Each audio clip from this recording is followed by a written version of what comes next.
Everybody's life is full of stress, but some people feel fulfilled, others feel burnt out, and others feel like they're on their way out. And the difference lies between stress and overwhelm. Overwhelm is the result of an uncontrolled feedback loop, and we've all experienced what an uncontrolled feedback loop looks like.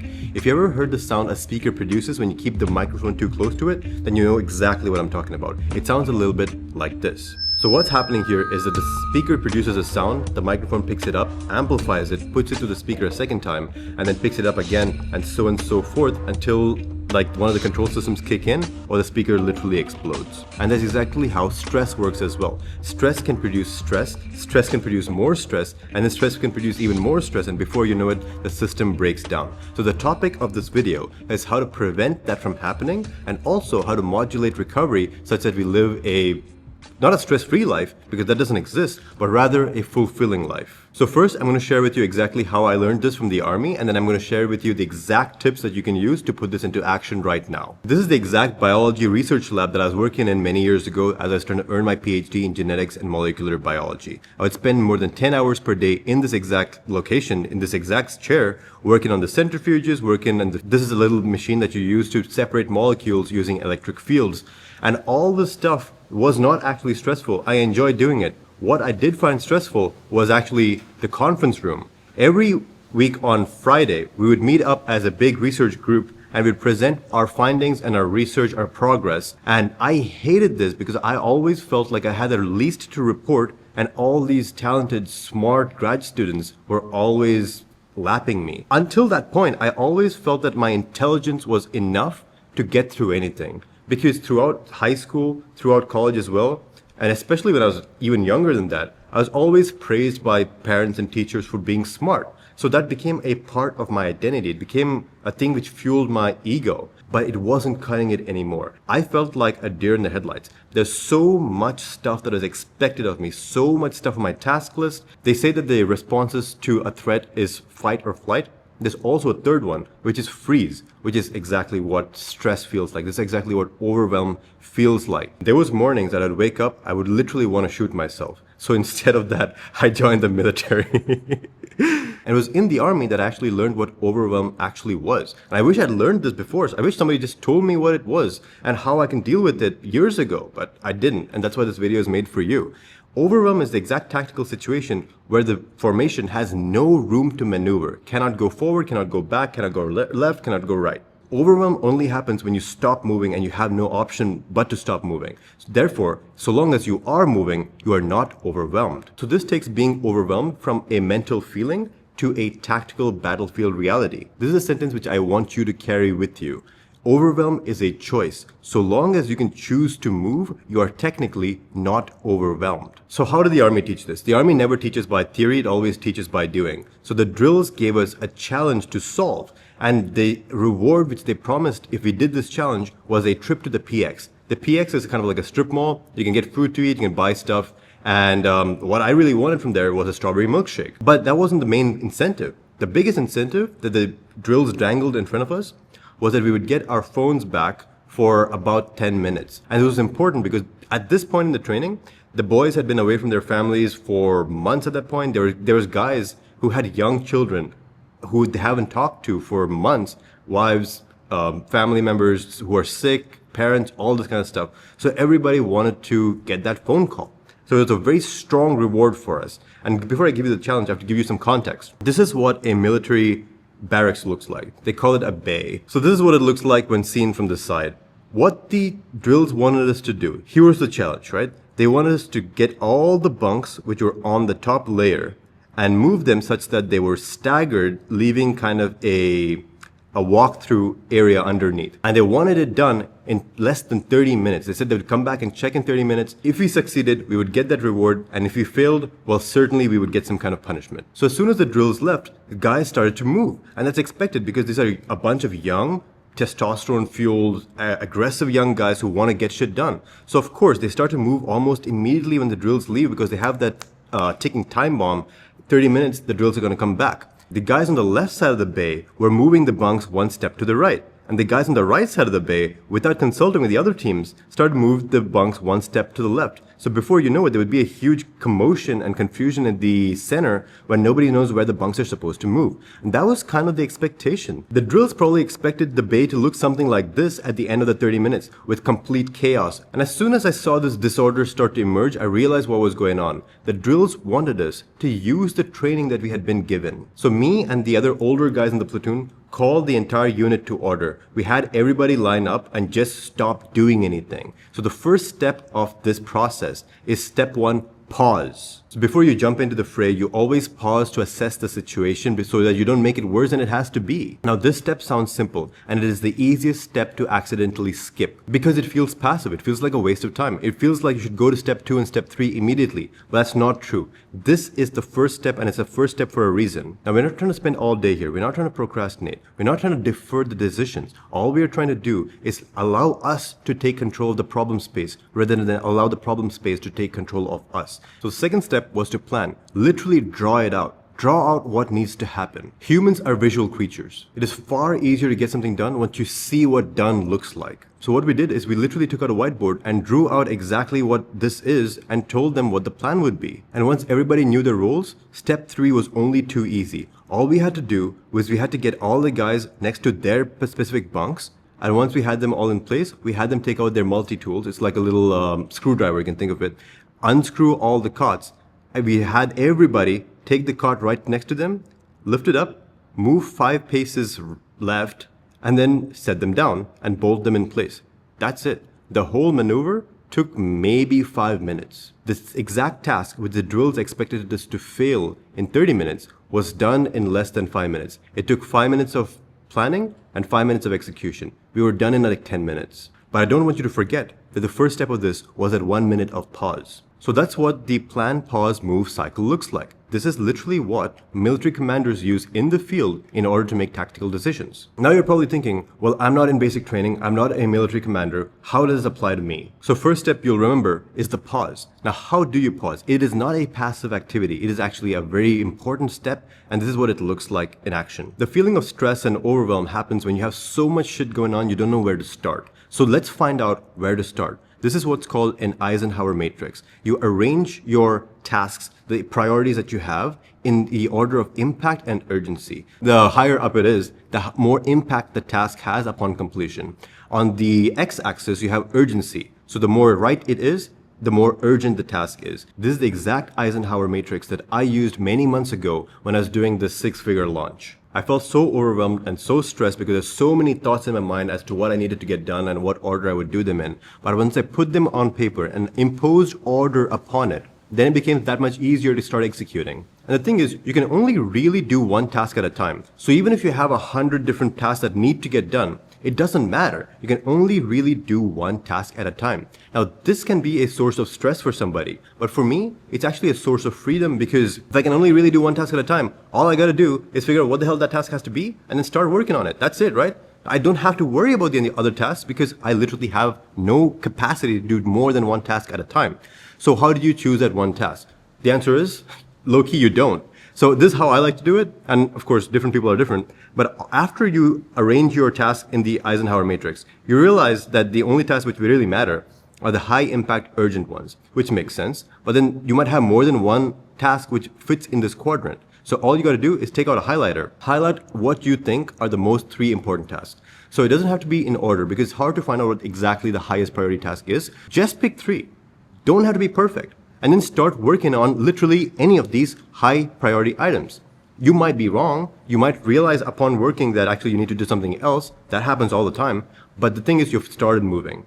And like I said before, if you start moving, then you're not overwhelmed. You can set this piece of paper out in the sun all day long and it won't burn. Nothing will happen. It'll just heat it up moderately. Take a magnifying glass and focus those sunbeams upon a small surface area, and suddenly the paper catches fire. That's what we're trying to do. We're trying to focus all our attention on a single point, on a single task. Imagine if I try to do all these tasks and I just switched back and forth between them every 10 minutes. I would get nowhere. In other words, I would just moderately heat this paper. But if I have this magnifying glass and I focused all my attention on like one task, then I could actually burn through it and get it done. That is what this process is about. The process of pausing is to pick out what task is going to get done. That's what the tactical pause looks like. That's step one. So now let's move on to step two. Step two is the planning phase. So this is the most important thing in the planning phase, is you got to define what done looks like. Write down what done looks like for a task. Now, this might seem like a simplistic step. Why is this important? The reason is because every task leads to other tasks.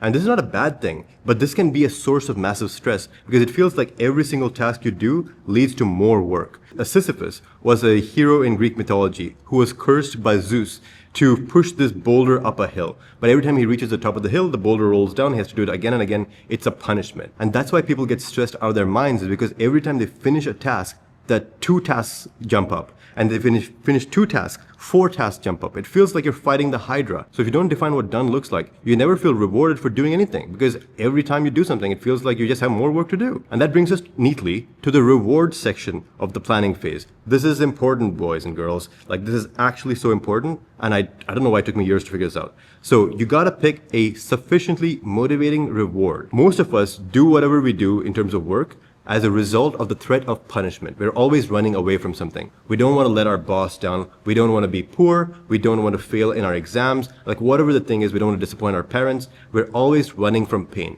But instead, how about we design our behaviors, our work, based on obtaining rewards rather than running from the stick, running from punishment? That's what I think of. This is a special question that I ask myself, is what would it look like if this was fun? This is the TBR model of behavior change. Trigger, behavior, and reward. Trigger is what starts the behavior. Reward is what you get at the end, at the result of the behavior. The way I think of it is it kind of looks like Stonehenge. You have the behavior supported upon triggers and rewards. And the lesson for this video is that you can do anything if you have a clear trigger and a sufficient reward. This is so funny because I was doing a coaching call recently. There's this member in my community, shout out to Arda, who said that he wanted to be more consistent with going to the gym. He said that he had been using the TBR model. He had a trigger, he had a reward, but he just wasn't becoming more consistent. So I asked him, imagine that I tell you that in 30 days, if you just were consistent with going to the gym, I would give you $1 million. Would you manage to do it? He's like, well, yeah, if I thought I was going to get $1 million, then for sure I'd be more consistent. And at the same time, I said that, hey, imagine if at the morning I would come into your room and I would take you by the shoulders and take you to the gym every single morning. Would you be more likely to be consistent? He said, well, yeah.